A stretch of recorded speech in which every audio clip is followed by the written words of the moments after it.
I am so glad you convinced me that the family car should be the Defender 110. It is so beautiful inside. It's so comfortable, and it just feels indestructible. Yes, it really is. I've been waiting a long time for the new model to come out. The Defender 110, I'm telling you, it's my favorite car of all times. It's my third one. You know, I have stories of going off-road. The guy managed the group. He was like, what are you doing in this beautiful car? I'm like, I'm going off-road. He's like, are you sure? Because you can use one of ours. And then they look like Mad Max cars. I'm like, no, we're going to do this. And he was shocked. Wow. Well, it's great because the Defender has been reimagined for 21st century adventure, and its unparalleled off-road ability, as well as its robust interior, are invaluable whether you're headed towards uncharted territory or just a weekend of exploration. The Defender 110 tackles challenging surroundings with absolute confidence. The SUV conveys strength outside and in, featuring peerless technology like an intuitive driver display and an award-winning infotainment system. That's my favorite part, to keep you connected no matter where the journey takes you. Adventure is unique to everyone, and so is the Defender. Choose from the two-door Defender 90, the four-door Defender 110, or the larger Defender 130 with the ability to seat up to 8 passengers. You'll find uncompromising performance in all three. So pack up and go even further with the Defender 110. Learn more at LandRoverUSA.com/Defender.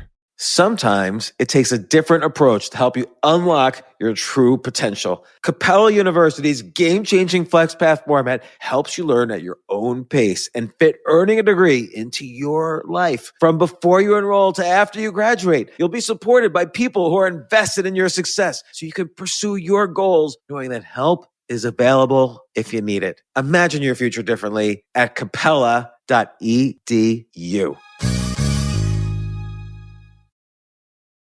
Today's show is brought to you by us, the Choose Yourself Network. One of the most common questions covered on that podcast and by our guests is about self-publishing. James has written a lot on the topic and sold hundreds of thousands of books by leaving the traditional publishers behind.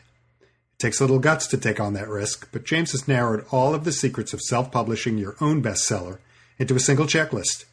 You can get it at www.jamesaltucher.com/bestseller. If you're thinking about writing or just want to publish your own ideas, it's a must-read. Check it out today at jamesaltucher.com/bestsellers and download your free guide. That's jamesaltucher.com/bestseller. BESTSELLER. Thanks for listening, and now here's today's show. This isn't your average business podcast, and he's not your average host. This is the James Altucher Show on the Stansberry Radio Network.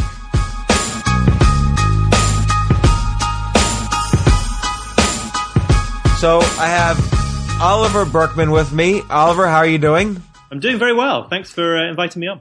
Oliver, I wanted you to come onto this pod. I've actually wanted you on for the past year or more. When did we first meet? It's more than a year ago now. I think it must be year and a half too. Yeah. It was right after you came out with the book, The Antidote, Happiness for People Who Can't Stand Positive Thinking. And you basically break down the whole self-help industry. And along the way, you met and interviewed, and you read from the authors of many people, many of the same authors that I had read and met or interviewed or whoever. And I was really interested in some of your experiences. I think I tried to get you to read my book, and you emailed that you'd already read it, which is the most kind of perfect, it's good when that happens, when you think someone's going to be interested and they already were. Well, it's interesting because what I want to do is I want to kind of go over what self-help is, what do people expect from it, what works, what you think works in it. But first, in your subtitle is Happiness for People Who Can't Stand Positive Thinking. And so I kind of want to define those terms in your view, or why you have that in the subtitle other than that's what the publisher told you to do. No, that subtitle I brought to this party. I'd been thinking about this for a very long time. I've been writing this column in The Guardian, which, the original idea, it's changed a bit, but the original idea was to try to sort the wheat from the chaff in the self-help industry. Did you have and I'm sorry to interrupt, I'm always going to interrupt, but did you have an opinion beforehand about a blanket opinion about the entire category of self-help, even though we know now it's divided into lots of different little categories. Did you, prior to researching this book, have a blanket general opinion? I had a blanket ambivalence. Let me explain that. I mean, I maybe this is a British thing. I don't know. I had It's a British thing. I had two opinions simultaneously. One is that's definitely a British thing. Yeah, one is this stuff is just embarrassing. It's ridiculous. It's entertaining to laugh at it. Never be seen dead reading it. And the other, at the same time, is like, well, actually, like if any of those promises were on the covers of these books were true, I kind of would do kind of want that. I kind of would like to be more productive and a bit happier, and et cetera, et cetera, et cetera. So that kind of I think obviously mockery is always partly a defense mechanism. So I just wanted to sort of plunge into this idea and say, well, look, okay, clearly there is a huge amount of BS here, and yet I don't want to have to accept that wanting to be happier is BS, or that the whole idea of improvement is somehow has to be thrown out. And what I really came down to, I can talk more about it, but I think what really does not work in almost any circumstance is what I define as positive thinking, which is not optimism or being a happy soul or anything like that, but this conscious and explicit effort to control your emotions using your will, to bring about your goals by making really, really intense, clear, specific goals and just relentlessly driving through at them. That basically you can really try too hard to be happy or successful. Yeah. Let me play devil's advocate in two ways. One way is you can say visualization or positive visualization is similar to positive thinking. So take a book like The Inner Game of Tennis or The Inner Game of Golf, where the authors suggest, before I serve the tennis ball, visualize in detail everything that is happening in the shot and, assume the perfect serve and visualize it completely and then serve. So that's one kind of form of positive thinking. The other is, let's say I think to myself, oh, I want to write a novel. And then the first impulse that comes to me is, I can't write a novel. I'm raising a family. I have a full-time job. I need downtime. I can't do that. Isn't in both cases, or in that particular case, wouldn't it be better for me to think positively? Well, okay, maybe I can do this and I'm going to figure it out. I know I can do this, so I'm going to figure it out. And in the positive visualization case, isn't that proven to help, in sports, for instance? They're both really, really interesting, good points. I mean, I'll take maybe the last one first. What I really tried to do in this book, after a couple of chapters at the beginning, sort of demolishing what I think doesn't work, is to offer a constructive alternative, and it's all to do with getting more familiar with failure and unfriendly with uncertainty and being able to go forward without knowing exactly where you're going at every time. I think that the second case, not feeling good about your ability to do something like write a novel, that's a great example where what really works, in my experience, and I think the research backs me up, but anyway, from my experience, is not then trying to eradicate those negative thoughts, trying to sort of forcibly remove them from your mind and replace them with thoughts about what a sensational novelist you're going to be.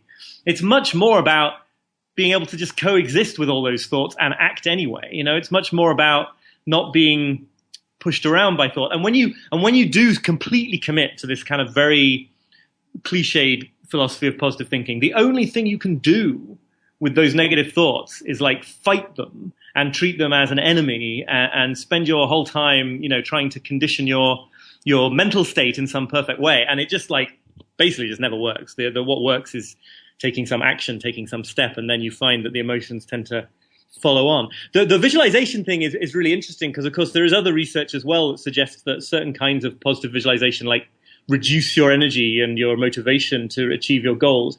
I think a lot of it comes down to whether you're visualizing process, which I think has lots of good benefits, and I think that's what the Inner Game books sort of focus on, or whether you are visualizing, total success, the end point, people cheering, the goal, everything's worked out for you.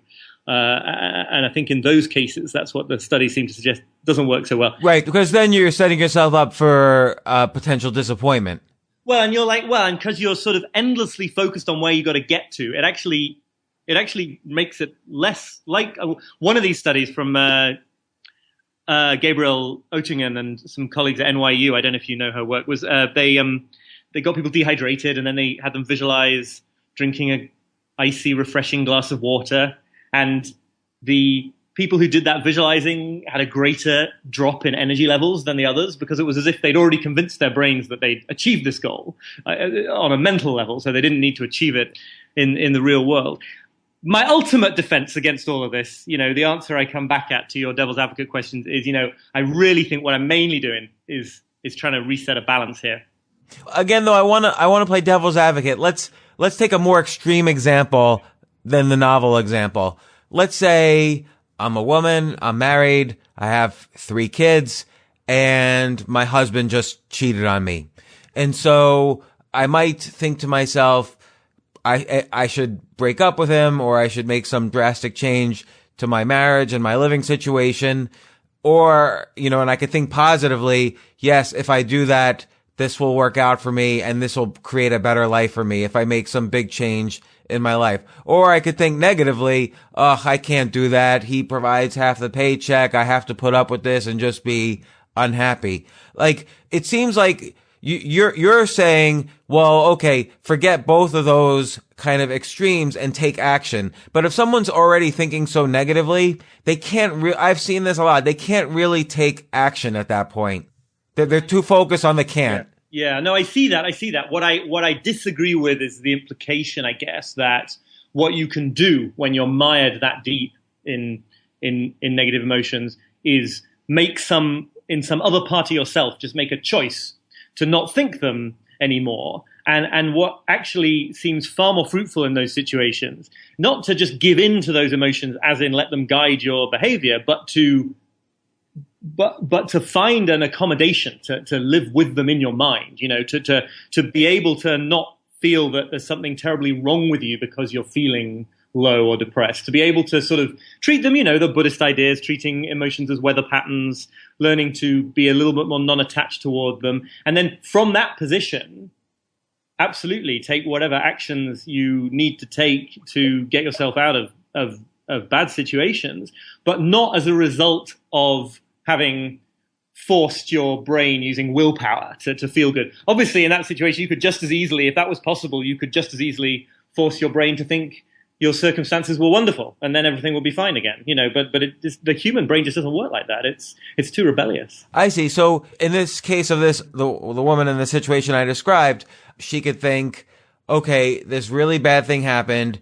It doesn't seem like I can change my situation, but I'm going to not let these negative feelings overwhelm me, and I'm going to try to rationally figure out what my options are, as opposed to automatically thinking there is a way to change my circumstances, taking a more kind of rational view of it. As opposed to beating yourself up for feeling bad, right? Because the implication of positive thinking, in the sense that I'm using this term, is always that negative thoughts should be banished, that there is something wrong if there are negative thoughts around, and that the focus should be on replacing those negative thoughts and feelings with positive ones. And yeah, I just think there's just so many arguments against that. So to some extent, just by doing that, you're taking energy away from your brain that could be used towards solving your problem. Firstly, there's that, and then secondly, it just doesn't work, right? I mean, it's that don't think about a polar bear. If you really focus on the thoughts that you have and you sort of declare war on them and decide that you're going to stomp them out and replace them with better thoughts, it doesn't work. They get bigger and more salient, and things get worse. And yet, and so all the sort of Eastern spiritual traditions and a whole lot of modern therapy is a lot more about saying, can you find a way to coexist with these thoughts and emotions? Not with bad situations, which you may well need to change, but the first step there is not to beat yourself up for the fact that you have the full range of human emotions instead of only like one half of the. Right. There's a saying, when something bad happens to you, that's like the first arrow and it could wound you. But then when you beat yourself up about it, that's the second arrow and that could kill you. Yes, exactly. And look, there's something else about happiness for people who can't stand positive thinking, which springs to my mind. I mean, I think this philosophy about how to relate to negative emotions and situations is kind of a pretty universally good one. But I also think there's a big sector of the population to which I definitely belong, who are just like, we're not like super smiley people who bounce around the world out of bed in the morning feeling like life is absolutely fantastic. We have a sort of, appreciation for gallows humor, and we see the benefits of pessimism, and sometimes we like sort of, dwelling on the negative stuff a bit. And I don't want those people to think that, like, therefore you have to give up on happiness and just be sort of resigned to your life being bad or something. I feel like there's totally a kind of happiness that is compatible with, and success, worldly success that is compatible with that kind of outlook. And those are kind of my people on some level, I guess. Well, you kind of bring up almost an evolutionary point of view. If our ancestors were happy and positive 100% of the time, then they would have died. We wouldn't have been born. Totally. And if when you felt fear, you could use positive thinking to shut off the fear, like, you'd die very quickly. Right. The lion would eat you. Yeah, like, right. you should actually be really negative then and run. Of course, evolution, as is often said, doesn't have any particular interest in us being happy. So, well, that's right too, because you answered the question of what's positive thinking. But my first question for you is, what is happiness in your mind? Well. I mean, when I started writing this book, I thought, look, if I'm gonna suggest that there's a different route to happiness, I better know what I mean by happiness as an endpoint. And I spent a good few weeks in libraries trying to answer this question. But then I figured out that, I guess philosophers hadn't solved it for millennia. I was maybe not going to. By the way, don't you think that's a weird thing that you had to go to a library to find out what happiness was? Well, I failed. So the useful experience was that it wasn't there. Like, why can't you just look at I don't know how old you are, but your 30 or 40 years of life experience and isolate when you were happy and say, okay, I was happy then and I was unhappy here. So this must be what happiness is. I mean, I think what I concluded, it was useful to go to the library in order to fail the library. I mean, I don't know what happiness is. I think that this idea about being more welcoming toward negative feelings and emotions, I think that is valid whether your view of happiness is just, material wealth, or it's becoming a Zen monk on the spiritual path. Whatever it is, you can try too hard and sabotage things in that way. I mean, so you just gave 3 definitions, right? So you gave one that was happiness is the ability to deal with negative emotions. Then you gave happiness is goal oriented, like, I got $1 million, so now I should be happy. And then the third I just totally forgot. But spiritual path. Yeah. So the happiness is somehow presence and calm in the moment.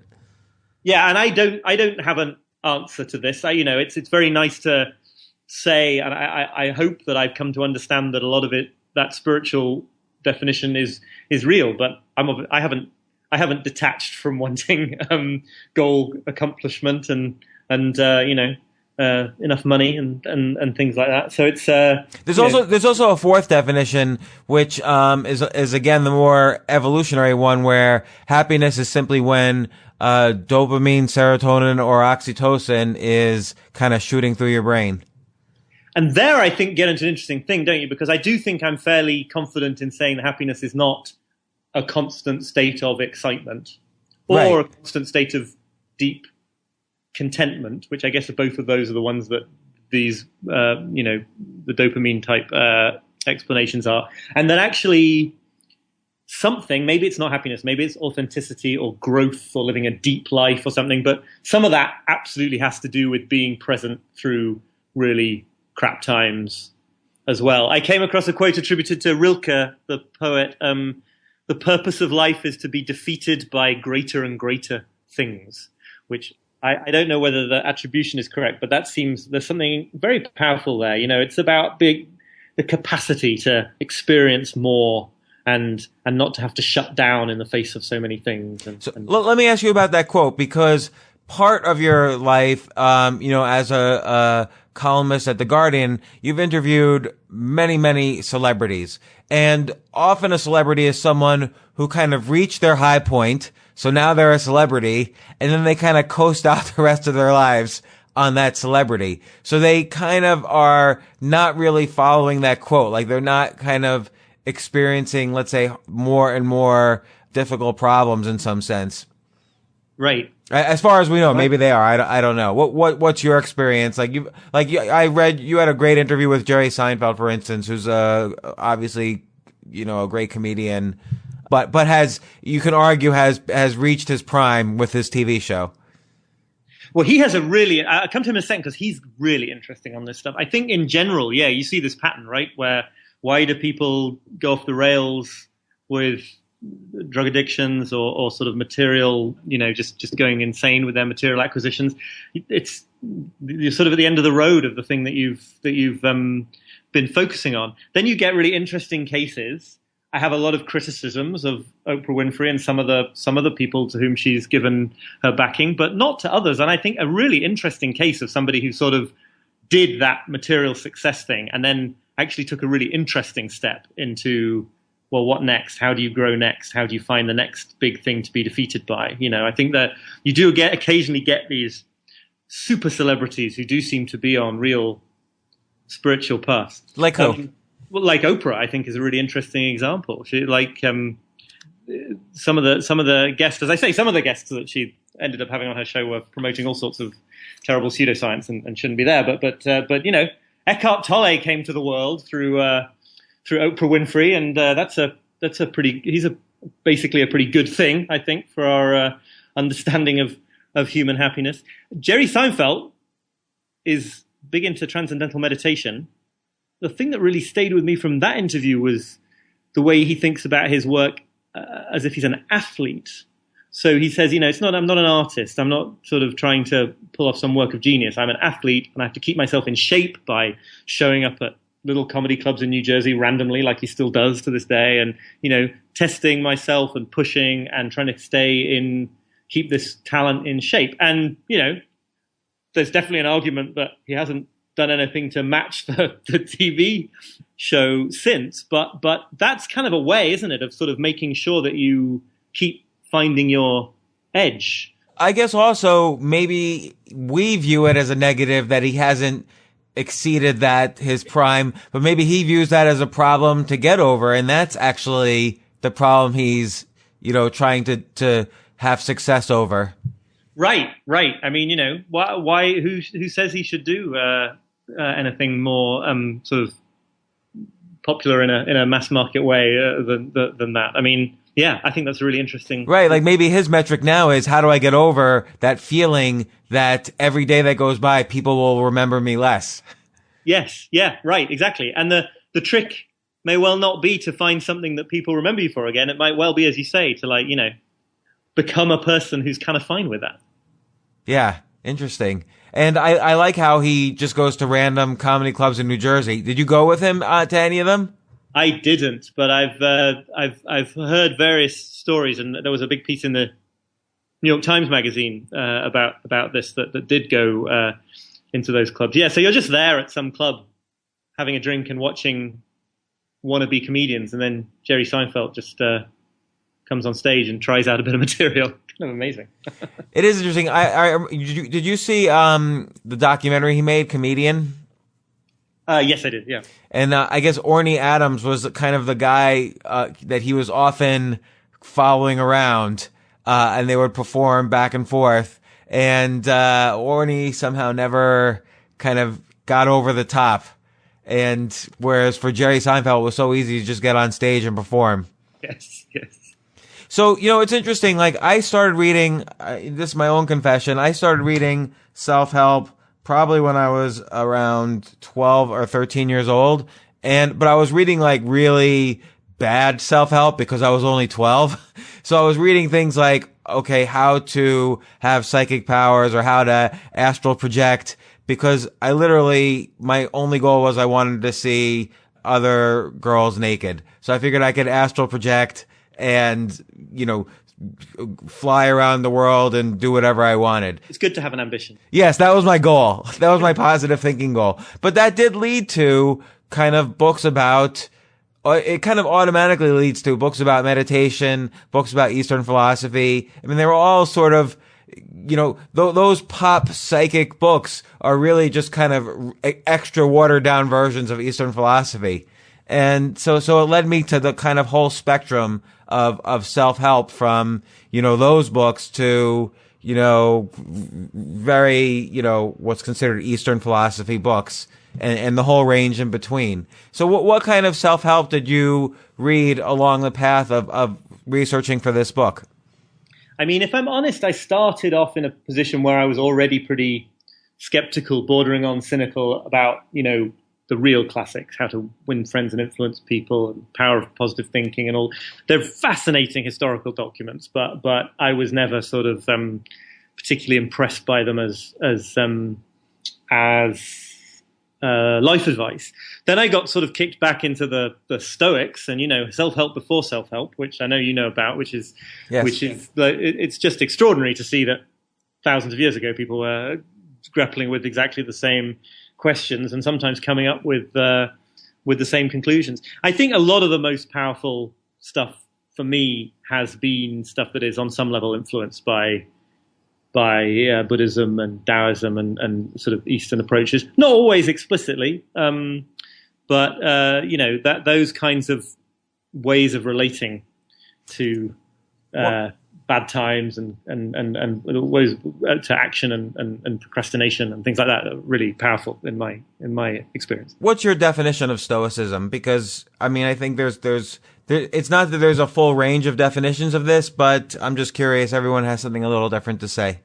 Well, I mean, it's interesting. There's obviously a sort of small s definition that is associated with people kept bringing up because Brits are supposed to be stoic in this sense, which is, to stiff upper lip and you just get on with life and power through, even though you're hurting desperately inside, which is not a model for anybody's psychological health, really. And to be absolutely honest, in writing my book, I really plunged for the bits that I wanted to focus on, which are to do with, the power of negative visualization, the incredible freedom and preparedness that you can get from really thinking carefully about how badly some plan go, the way it sort of liberates you to move forward and try it out because you've already been there in your mind, okay, I'm not going to die at the end of this. You're saying there's kind of a power of negative thinking where I'm about to enter in a situation, or let's say I'm thinking of quitting my job and starting a business, outline all the worst case scenarios, realize that you can handle the worst case scenario, and in a sense, that's that's kind of this stoic way of self-help. Yeah, it's only one part of Stoicism, and we can talk about the others. But I mean, what I just love about this is, and this is again a divergence from positive thinking. We the urge to reassure ourselves or our children or friends, when something is not working out or when something is uncertain in the future, the urge to say, like, it's all going to be okay, you can do this, everything will be fine. It's very understandable, but it creates this. It's got this flip side, right? Which is it reinforces that idea that it would be really terrible if things didn't turn out fine.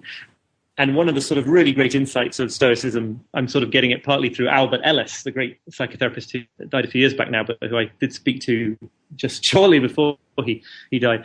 He'd say it's far better to realize that things could go completely wrong and it would be okay, rather than to convince yourself that they are definitely going to go right. Because once you've got past that, once you're like, okay, yeah, this might all be total disaster, but that's okay with me, the burden is lifted. You no longer have to endlessly replenish this optimism tank and say, like, oh, no, I'm really going to manage this. I'm really going to manage this. You can just go forward and try it. And it's just a weight off your shoulders. And I think that is, I think that's quite a stoic idea. They had all sorts of quite weird beliefs as well, but, So. Let's go through that exercise for a second. So we talked earlier, you're working on a new book proposal. I'm working on a new book as well. Let's say you work on this new book proposal and you put a lot of time and effort into it and nobody bites and nobody says this is a book worthy of us publishing. How would you react to that? Well, I'm sure I'd be really upset and annoyed. I mean, I just in case anyone thinks I've sort of got this sort of stuff all worked out. I mean, this is a slightly different question because I was talking before about the future, looking at the potential for failure in the future, and this would be an example of present moment experience of failure. I think that there's a sort of instinctive reaction in that context to say this must be rubbish. I'm not going to keep trying other publishers. I'm not going to explore self-publishing. I'm not going to go back and make some revisions because it's just like I've just been defeated by circumstances. And I think in that circumstance, if you're the kind of person who says, this has got to work out, like I've got to sell this for a lot of money to a really big publisher, that's going to paralyze you when it comes to exploring other paths or thinking about self-publishing or thinking about making changes. You're going to be like, it's going to be so critical that you succeed that you are going to be frozen in place. If you are the kind of person who can say instead, this is important to me, but it's not my full identity. It's a thing that would be nice to make happen. Then I feel like there's much more energy than flowing into trying to make it an actual success. But, it seems like an extreme example of this is the story of Apollo 13, where they're going to the moon, and obviously their identity is going to be wrapped around to the fact that at least for two of them, they're going to land and walk on the moon. But then something goes wrong, and not only is their lifelong dream totally crushed, but now they have to figure out how to live, and it's unclear that they're going to live, and they have to really focus on the present moment in order to live. Yes. The crises clarify in a really in a weirdly helpful way. I guess I don't see exactly how it connected to the Stoic point. Well, the fact that the worst case scenario not only happened in terms of their goals, but it could even happen in terms of their lives. And so they had to quickly put aside the fact they couldn't sit around thinking, oh gosh, we're not going to walk on the moon. They had to really start exploring all of the alternatives to living. Yeah. And not just one alternative. They had to really figure it out. They had to solve a puzzle.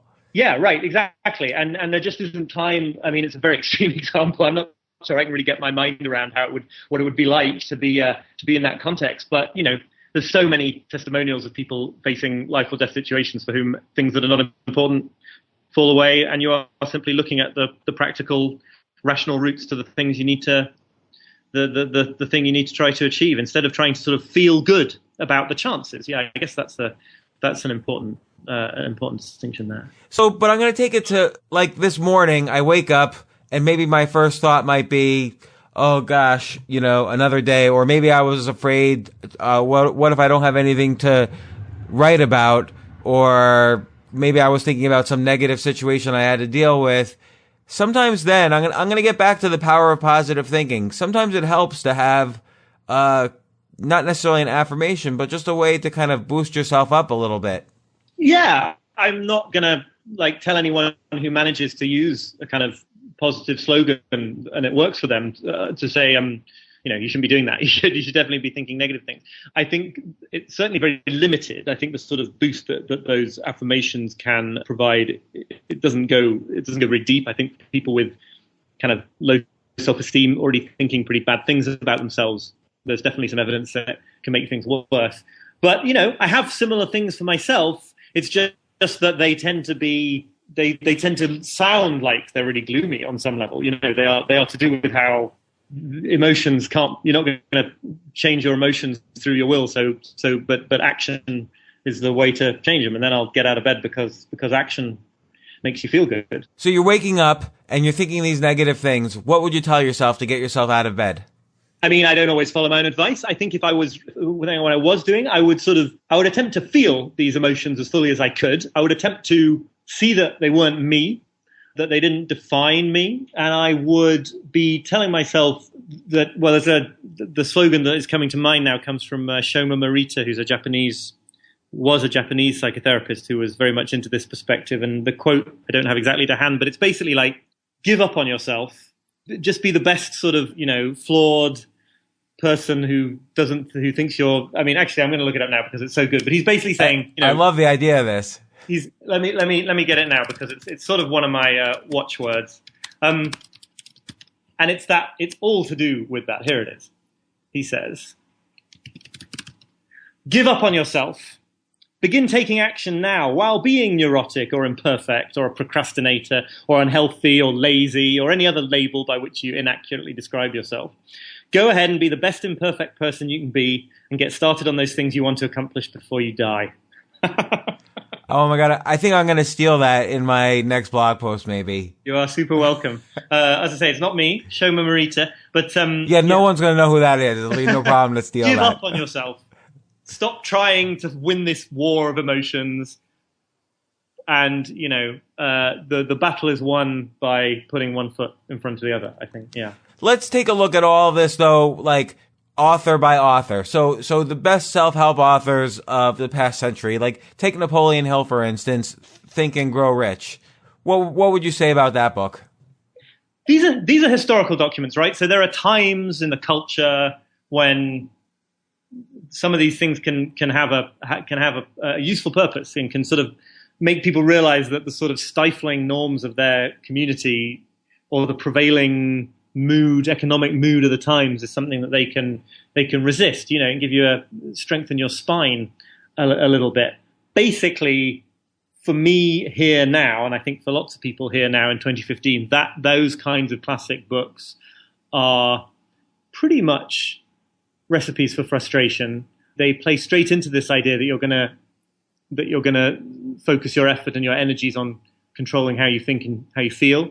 They set you up for feeling worse when it doesn't work, because then it makes it feel like it's you can't even do the positive thinking right. So you're even more of a failure. And so I don't think personally they're much use. I think that sort of tolerance for ambiguity, for books like, if you want a classic, I'll go in the order you give me them, but Feel the Fear and Do It Anyway. That is a great book. I don't know that one. Feel the Fear and Do It Anyway? By Susan Jeffers. Okay. Which is a sort of classic, slightly cliched, slightly hokey, it's one that cynical people like me maybe like to laugh about, but the message there is fantastic, right? That is not make yourself fearless. That is feel the fear and do it anyway. And it sounds similar to the Morita therapy you were talking about. Right. And she wrote another book called Embracing Uncertainty, which makes the brilliant point that, we spend so much of our lives sort of subconsciously trying to make things feel certain.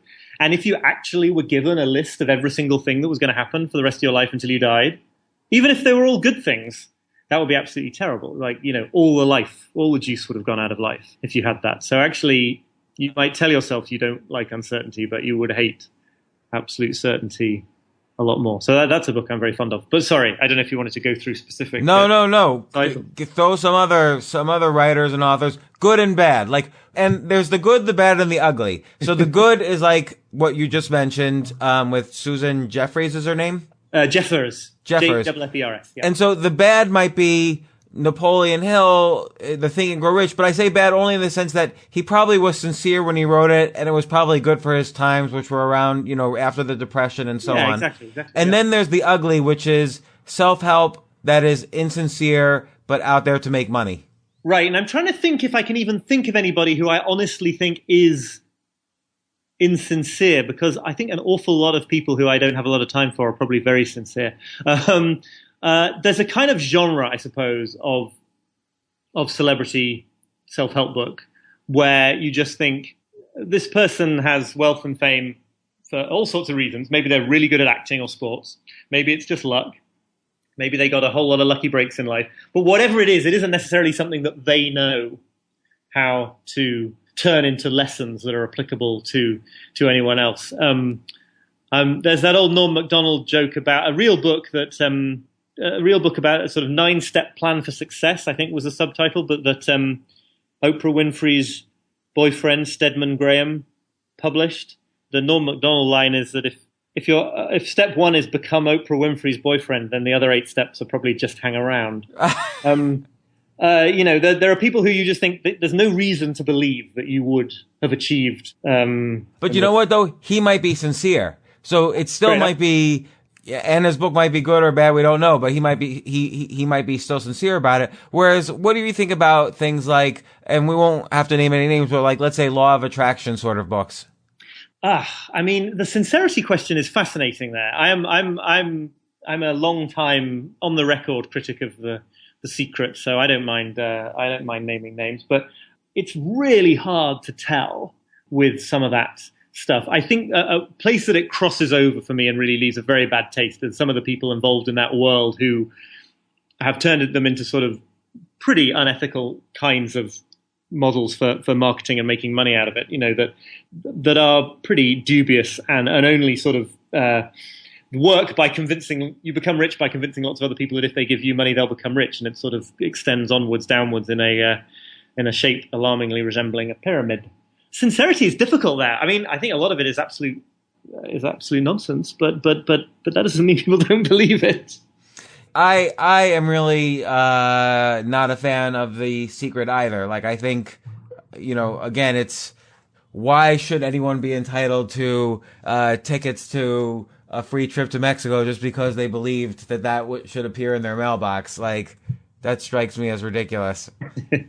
Yeah, I mean, I think it is ridiculous. I think what it's often doing is taking some fairly out there New Age or somewhat Buddhist influenced ideas that I'm willing to talk about cosmic consciousness and the lack of boundaries between all of us. They're not very scientific, but I don't think they're necessarily flatly absurd. And then it's yoking them to this version of happiness that is so narrow and so shallow and there's a problem with any approach to happiness or to therapy or lots of other things that just assumes that you know from the beginning what you want. Because my experience of being on this kind of journey is that the real process is in discovering what it is you really wanted and is actually in sort of reconsidering your goals and your philosophies of happiness instead of just finding the new method to get the thing that you already knew all along. Well, it's interesting because you bring this up. You write a lot about writing, and you mentioned a quote from the novelist Rick Moody, who's talking about his writing routines. The quote he said was, "There's no one process. As soon as I imagine some approach to generating work is foolproof, it becomes suddenly worthless to me, and I have to start over." I love that. I don't think it's just about writing processes either. I think it was a real revelation to me when I realized that, whatever productivity technique I was using, whatever system I was using at the moment to organize my work, or whatever sort of philosophy I was trying to have guide my life, or whatever approach I was going to take towards being a good partner in my relationship, I didn't have to find the one that was going to last forever. And actually, it's pretty damaging and stressful if you do tell yourself you've got to find that. And they can sort of cycle in and out. And for 6 months, I will only be thinking about one approach, and then 6 months it'll be another one. And that won't mean necessarily that the one I'm leaving behind was somehow worse or bad. It's just that, I think the quest for the one perfect system is a certain kind of person, a certain kind of mindset from which I probably suffer, is very prone to that kind of, I'm going to find the thing once and for all that makes everything else easy thereafter. Well, and let me ask you this, because this is a problem I often have, and maybe you have it also. We both write, and when I hit publish on something, I'm usually a little bit scared. Like, will people like what I write? And I get disappointed in myself, and then I have to deal with it and figure out ways to deal with it. I get disappointed in myself if I think people don't like what I write. Now, I don't get disappointed in myself if it's controversial and people are upset or angry or whatever, but if just people ignore it. Ignoring you is the worst kind of way people could hate you. I feel a little bad, and I have to deal with it. Like, how do you react to that? I mean, I definitely agree with you that sort of getting a hostile reaction can often feel much better than getting no reaction at all. I guess one thing that's so good about the media and writing and landscape that we're in now is that there are all these opportunities for you can really see that it's a sort of long game that involves lots and lots of different installments. It's never too long after one that doesn't float anybody's boat. It's never too long until the next one is along. And I think, in the days when there are big downsides to this, right? Like, you don't get time to write your damn books because you're too busy writing shorter things. But a big advantage of this environment is that you can get a sort of general sense of what's resonating and what's working, and things, the day after nobody seems to read the blog post you've done, somebody will email you about a blog post you wrote a year ago with this most touching kind of words about the role it had in their life or something like that. So I think that is a really really great thing about, so this is not really advice, I suppose. It's just a sort of, it's not really a method for dealing with it. It's just a sort of fact about the media ecology that we're. No, but it's true. And but I wonder, like you say, there's always kind of the next one that you're going to write. And so then people will forget the other ones. Well, let's say you write like 10 posts in a row that are, just something's going on in your life, and you write 10 articles in a row that are just not good. And there's always this feeling, no matter what area of life you're in, you're only as good as your last X. Yeah. And so you write a bunch of articles that you feel are like not up to your par. Do you feel like you could fall off the cliff a little bit? Yeah, I mean, I do. And I try to remind myself of very strange phenomena that I've noticed in my own writing, such as if I go back and look at something I wrote a year ago or more, I almost always think it's kind of pretty good. Like, this guy was quite a good writer. The next thought that comes up is, that just shows I've got a lot worse in the intervening year. But I've now been doing this for much more than a year, so I know that that's not what's happening. What's happening is that when you are no longer aware of the sausage being made, as they say, when you're not aware of the sort of chaos and randomness that goes into your writing work, because you're seeing it from the outside, as it were, it just looks a lot more professional, and it looks a lot more like together, because you're now in a sort of third person relationship to the author of that piece. So I think it's not some sort of watertight solution to the issue. I think as writers we're always going to be neurotic and self questioning, but after a while you begin to see, oh yeah, no, I always think this now, and then I always don't think it again a bit later. Or things get discovered later, or, my book seems to be like it reached a lot of people quite a few months after any sort of marketing attempts to get it to people. So, things like that are just like, you begin to see that like it all comes out okay in the end, I guess. Well, I guess also it reminds me of Seinfeld. Like, he does not want to get worse as a comedian. So he exercises that comedian muscle as much as he can. So no matter what happens, like his career, he doesn't worry about career because that's done, but he doesn't want to get worse as a comedian. He still checks the box every day. His famous chain. Right. Exactly. I asked him about that, by the way, and he said, like, it's so bizarre that anyone ever thought that was useful. It's just so dumb and stupid, he thought. But he uses it. Yeah. Well, yeah, no, absolutely. He just can't believe that anyone would think it was valuable to hear about. The other thing he said in his interview with you, which is related to something we just discussed a little earlier, in terms of like, if you think of a process that's your perfect process, he said about relationships don't work, but comedians are in long marriages because they're smart. And so they know that in general relationships don't work, so you might as well stay in the best relationship you can. Right. Instead of having your life ruined by this perfectionistic fantasy that you never find, that against which you deem everything else that you experience to be insufficient. Yeah. Very wise, isn't he? Yeah. That combined with the fact that he meditates then for 20 minutes a day or however long it is a day. He said to you he could talk to you for the whole interview about meditation, which I thought was interesting. Him and Howard Stern.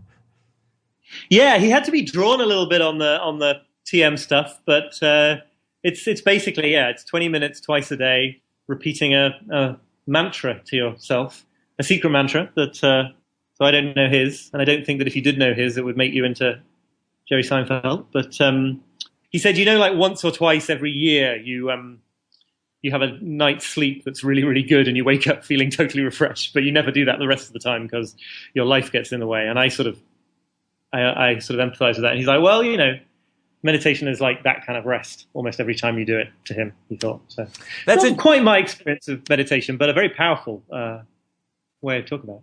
Well, it's interesting. I'm not a believer that you should spend $1,500 to learn a meditation technique, but just in the past week, I've read about him, Howard Stern, Tim Ferriss, and Brian Koppelman, who's a screenwriter who's been on my podcast. All of them have talked about the benefits of meditation in their lives, and specifically TM, but I'll just make it more broadly meditation.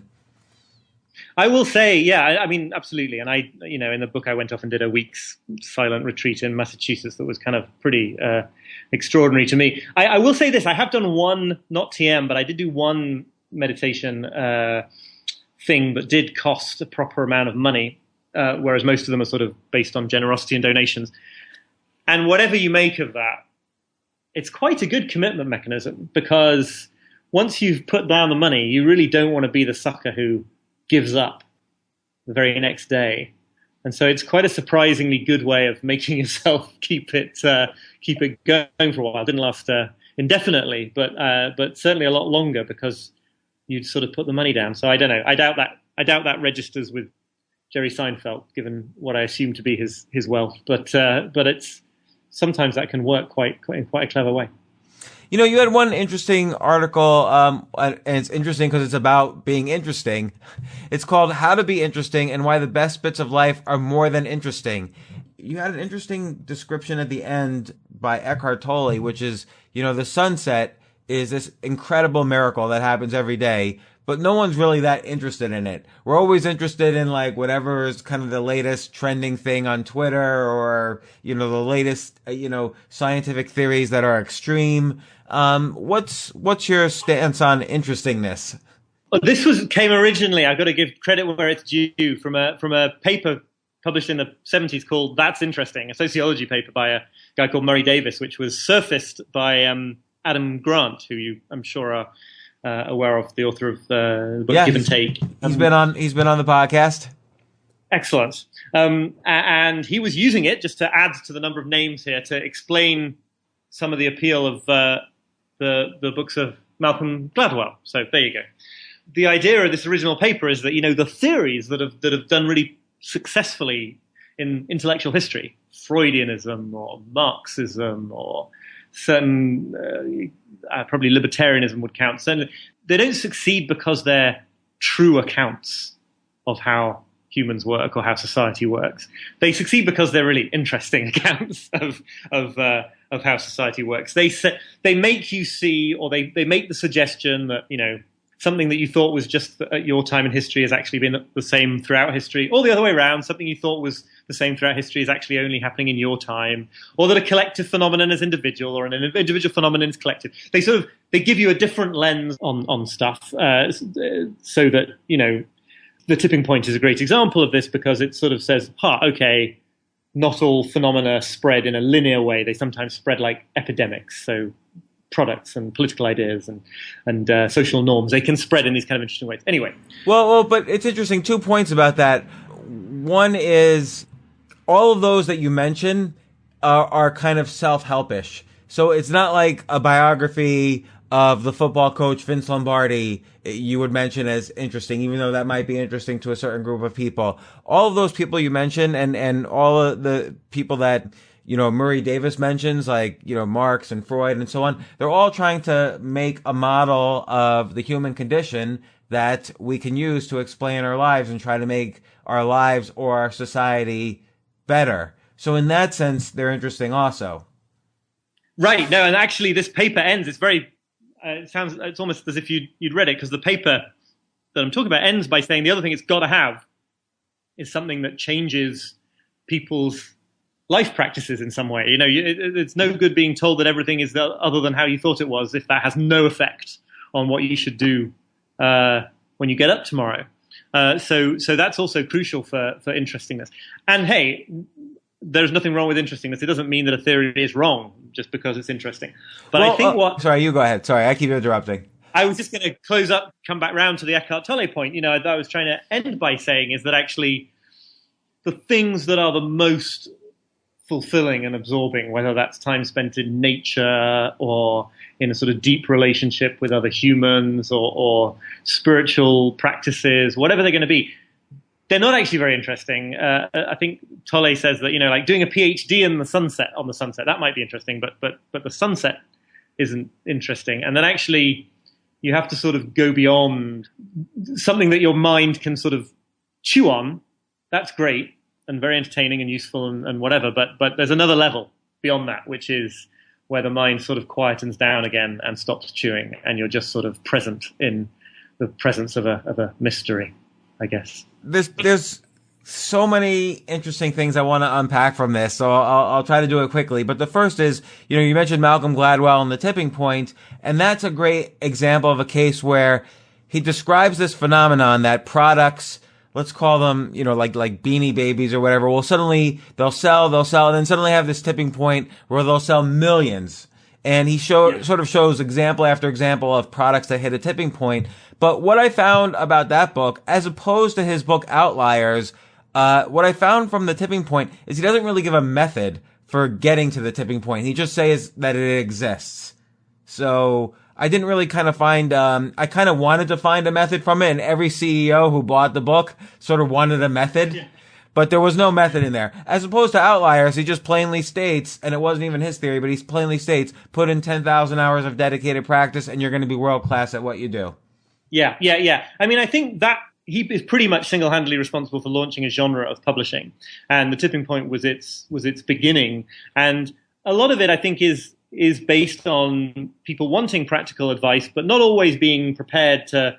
Firstly, they want smart advice. They don't want sort of dumb self-help. And secondly, they may be a little bit embarrassed, actually, about just seeking out books that say, called How to Be a Success at Things. I think as that genre has grown and as Gladwell has written more of them himself, it's starting to find its feet, and it's great. It's become a lot less weirdly embarrassing to be seen reading a book that tells you how to do things, and so which is helpful for me on two counts, because I sort of write that stuff and I kind of want to read it. So, but yeah, I think that's right. There isn't always a practical takeaway from those ideas. Yeah, and the other interesting thing there is, let's say the difference between all these people who are interesting and who are providing these models for the world, and an Eckhart Tolle who talks about the sunset and just being calm in the sunset. Like, obviously, we all realize the benefits in life that, I wish I was just calm all the time. But at the same time, we're torn because we want to do things that are interesting in life. We want to be, when you're young, you think to yourself, I want to be famous, or I want to be rich, or I want to write like the best-selling book of all time. You think to yourself, I'll be happy if I'm extremely interesting to everybody else. But at the same time, we sort of think, there's this huge benefit to being calm all the time. How do you kind of sort of combine these two differing, I would say, goals, say? I don't think they are mutually exclusive. I mean, for most people, I think a lot of people, probably I'm one of them. There may be some people who I'm not, who can just like be born with such, spiritual wisdom that they don't seek anything other than just, pure presence and calm and contentment. I think for lots of people, you sort of have to try really hard to be special, to realize the joy of being ordinary, or that there are benefits to being ordinary. You have to sort of try to make these amazing projects work, and often succeed, and they give a lot of pleasure, but in order to see that beyond them, to the fact that, I think ultimately that Tolle idea about just being there in the presence of the sunset is, it is ultimately the thing to keep on your horizon. I don't think it means you're doing something wrong by trying to build stuff and make stuff and have a fascinating and interesting time. I just was reading a really interesting little book called The Art of Taking Action by a guy called Greg Kretsch. I don't know how it's pronounced, Krech, which is all about, like, he's an expert in various sort of Eastern spiritual approaches, but this is all about this idea of, like, we shouldn't just think about those traditions as being about passively sitting on a cushion watching your breath. Like, they are about how to take action as well. And actually adopting some of those mindsets are some of the most powerful ways, and we've hinted at this in our conversation, I think, today, but, to be calm in the face of the storm of emotions or whatever is actually a really great way to go and get stuff done, as well as it doesn't all have to be about sitting there with a beatific smile on your face and not desiring anything. And so to get to that point, does he suggest, for instance, like one Eastern approach to get to that point is to sit there and notice, these negative emotions, but just notice them, not try to, like you said earlier, not try to suppress them or do away with them? Right. I mean, he's actually a big practitioner of the Morita approach that we talked about earlier. Give up on yourself. So yeah, it's about once you can accommodate those emotions, once you're sort of okay when they're there. It's actually a kind of to be able to tolerate discomfort in that way is pretty much a superpower. I'm sure you agree with that. I mean. Yeah, no, I love this approach. Again, I'm going to totally steal it in a variety of ways. I mean, we've mentioned a bunch of very good books. You talked earlier about Albert Ellis. I've read his book, A Guide to Rational Living, which is really excellent. Eckhart Tolle, of course, The Power of Now. The Morita books. Is there one book in particular? I recommend this book. I mean, you can get Morita's original work, but I recommend this book, The Art of Taking Action by Greg Crack. Okay, so The Art of Taking Action. There's your book, The Antidote. Let me get the subtitle up. The Antidote: Happiness for People Who Can't Stand Positive Thinking. What other books did we talk about that were? Susan Jeffers' book, Feel Fear and Do It Anyway. I think. What books would you absolutely not recommend? The Secret, The Power, whatever the most recent one is called. I think those law of attraction books can be safely put to one side. And, I think those classics, Power of Positive Thinking, Think and Grow Rich, Win Friends and Influence People, their hearts are in the right place. Maybe it's useful, but I think they're fundamentally sort of not particularly well suited to where we find ourselves now. A book that I love that keeps coming up, a book about writing, is Bird by Anne Lamott, which I bet you've heard of, because it's a great sort of wise guide to writing, but not just writing, really. Yes, and it's funny. On my other podcast that I do with my wife, we had an argument because I like Bird by Bird, she doesn't. And we had this argument because a friend of ours, Tucker Max, who's written a bunch of best-selling books, he recommends all of these writing books, but he hates Bird by Bird. Because I guess the reality is her book is a little bit more philosophical, and she hasn't written a best-selling book. So there's the criticism there that she's not necessarily teaching about writing, but she's teaching about other ways of living. Yeah, listen, I mean, I don't know what her bank account looks like. She seems to have a very successful life in many senses of the term. So, I'm kind of open to philosophy from such people. There is always a problem, isn't there? If what you really want to do is be number one on the New York Times list, it's pretty hard to take advice on that from someone who hasn't, spent plenty of time there themselves. Stephen King wrote a good book on writing. Yes, if that's what you want. Yeah. Yeah, that was that was Tucker's favorite. That's also my favorite writing book, but I actually like Bird by Bird quite a bit. I also think that we need to slightly disconnect the idea of the giver of advice from the advice. Not just that someone doesn't need to be some huge commercial success to be a deliverer of good advice, but apart from anything else, I think I am a channel for a lot of very good advice. But it doesn't mean I've successfully internalized it all and follow it perfectly in my own life. But that doesn't make it bad advice. It's true though. Like, do you ever get to a point where you're sort of feeling bad about something, and it's almost like you've been feeling bad all day, and it's almost to the point where it's reaching like an obsession, and then you say, I write all day long about self-help and advice and whatever, and here I can't even follow my own advice. Does that help you bring you back to following your advice? Often it does. When I suddenly realize that the answer to what I'm going through is something I wrote in my book a couple of years ago, like, that's kind of humbling.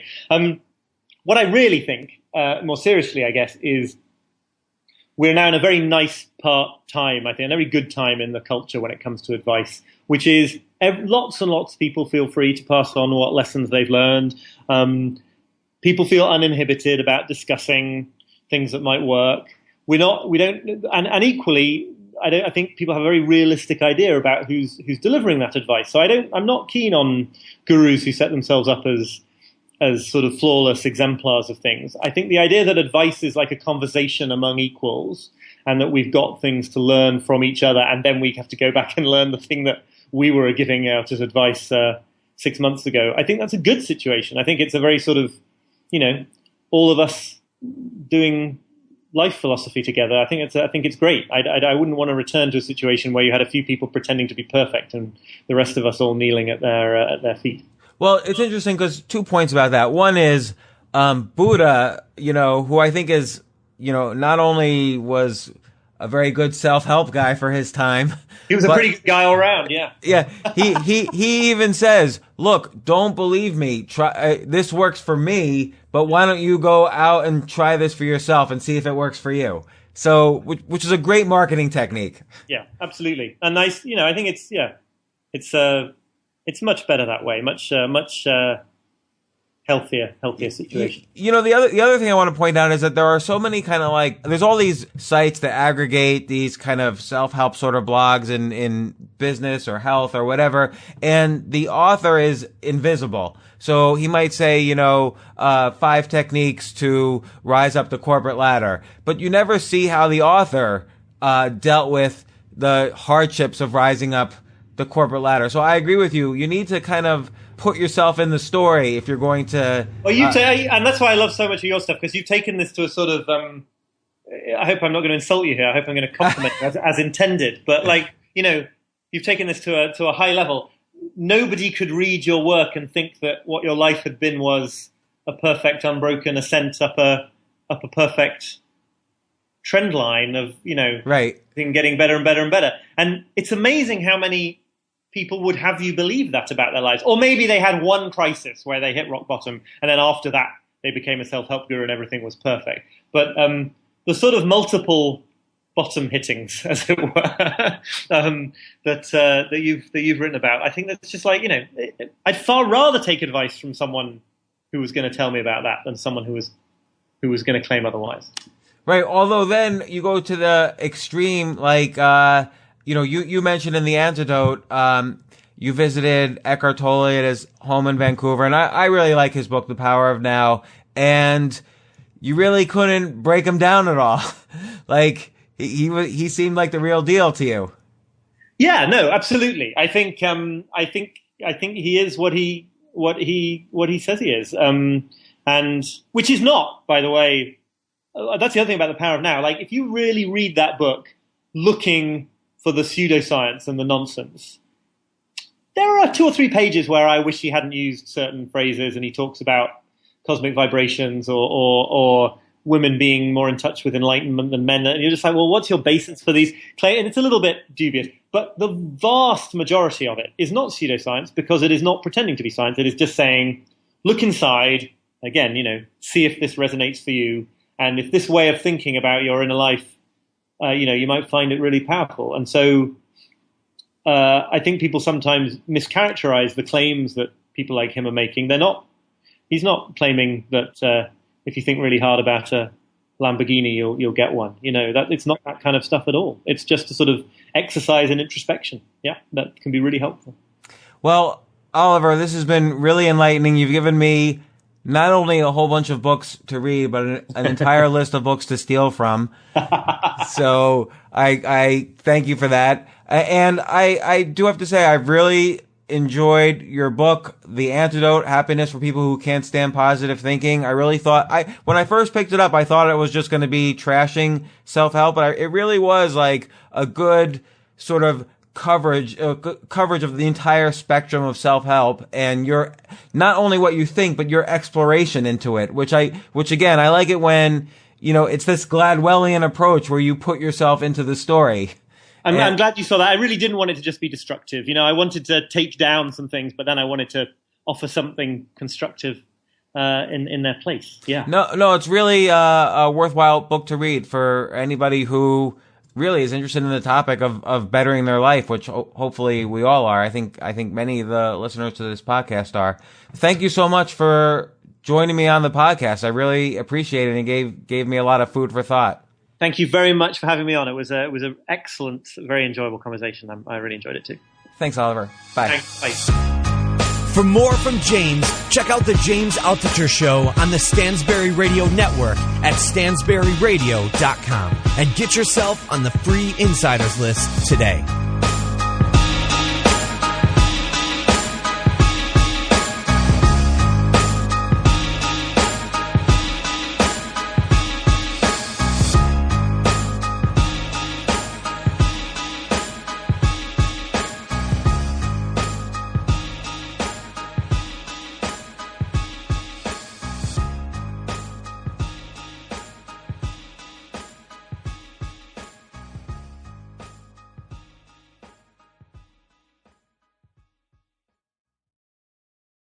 AI might be the most important new computer technology ever.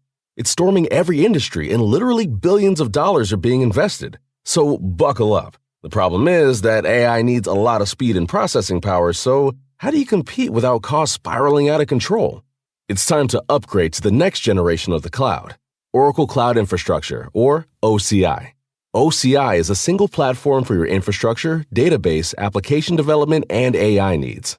OCI has 4 to 8 times the bandwidth of other clouds, offers one consistent price instead of variable regional pricing, and of course, nobody does data better than Oracle.